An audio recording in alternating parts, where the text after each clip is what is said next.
भगवान की जय। बोलिए श्री राधे कृष्ण भगवान की जय। भगवान श्री लक्ष्मी नारायण जी की कृपा आप पर और आपके परिवार पर सदा सर्वदा बनी रहे। हिंदू धर्म में एकादशी तिथि का बड़ा ही विशेष महत्व माना जाता है। प्रत्येक माह में 2 एकादशी पड़ती हैं, एक कृष्ण पक्ष में और दूसरी शुक्ल पक्ष में। सावन माह के कृष्ण पक्ष की एकादशी को कामिका एकादशी के नाम से जाना जाता है। वर्ष 2023 में कामिका एकादशी का व्रत 13 जुलाई दिन गुरुवार को रखा जाएगा। कामिका एकादशी के दिन भगवान विष्णु के शंख चक्र और गदाधारी रूप का पूजन किया जाता है और कामिका एकादशी की कथा सुनने मात्र से मनुष्य को वाजपेयी यज्ञ का फल मिलता है और भगवान श्री लक्ष्मी नारायण जी अपने भक्तों का घर अपार धन संपत्ति से भर देते हैं।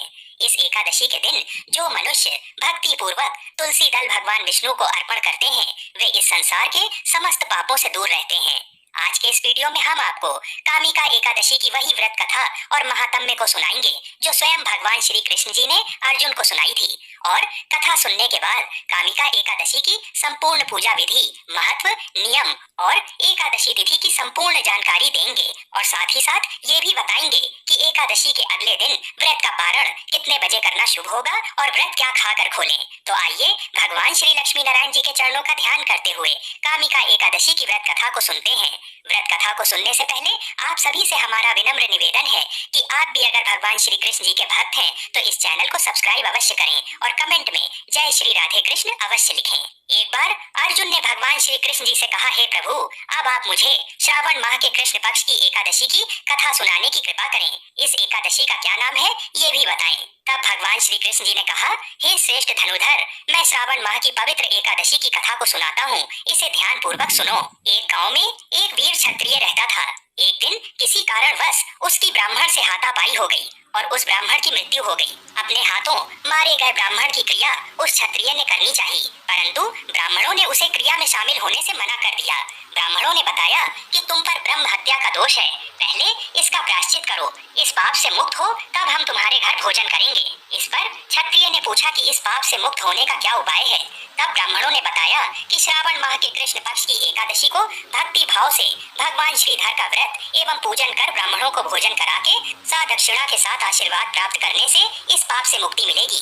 तब उस क्षत्रिय ने पूरे भक्ति भाव से ब्राह्मणों के द्वारा बताए गए उपाय के अनुसार कामिका एकादशी का व्रत पूरे श्रद्धा भाव से किया।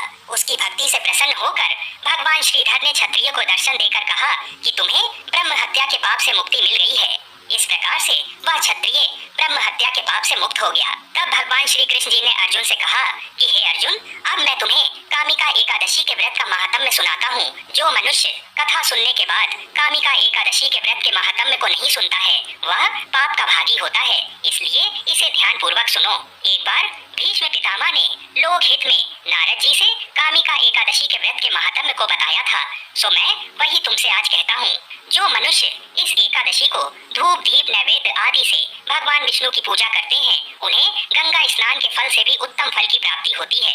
सूर्य ग्रहण और चंद्र ग्रहण में केदार और कुरुक्षेत्र में स्नान करने से जिस पुण्य की प्राप्ति होती है वह पुण्य कामिका एकादशी के दिन भगवान विष्णु की भक्ति पूर्वक पूजा करने से प्राप्त हो जाता है। भगवान विष्णु की श्रावण माह में भक्ति पूर्वक पूजा करने का फल समुद्र और वन सहित पृथ्वी दान करने के फल से भी ज्यादा होता है। जब सिंह राशि में बृहस्पति होते हैं तो गंडकी नदी में स्नान करने से जो फल प्राप्त होता है वह फल भगवान की पूजा करने से मिल जाता है।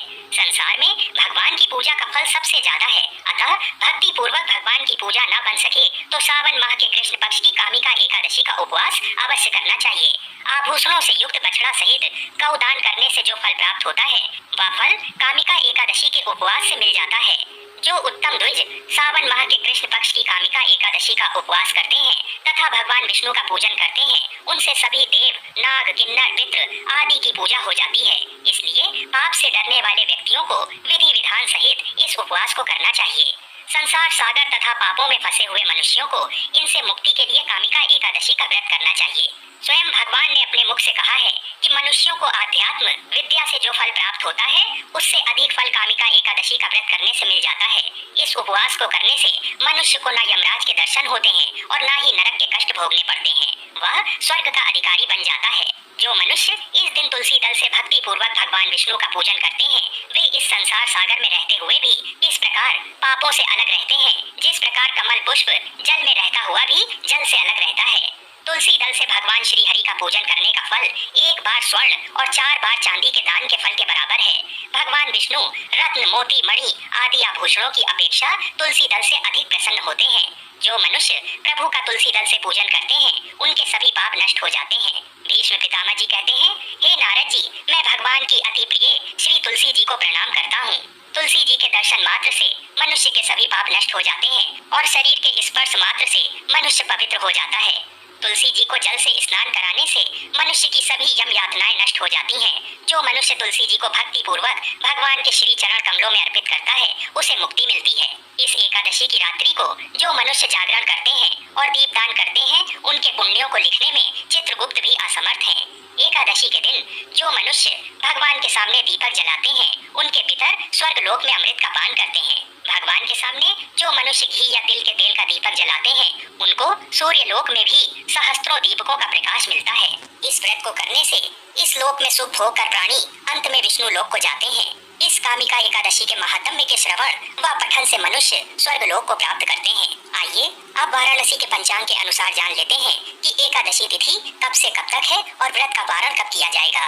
एकादशी तिथि प्रारंभ होगी 12 जुलाई को शाम 5:58 से और एकादशी तिथि समाप्त होगी 13 जुलाई को शाम 6:24 पर। तो उदया तिथि के अनुसार 13 जुलाई को ही कामिका एकादशी का व्रत रखा जाएगा। अगले दिन व्रत का पारण 14 जुलाई को किया जाएगा।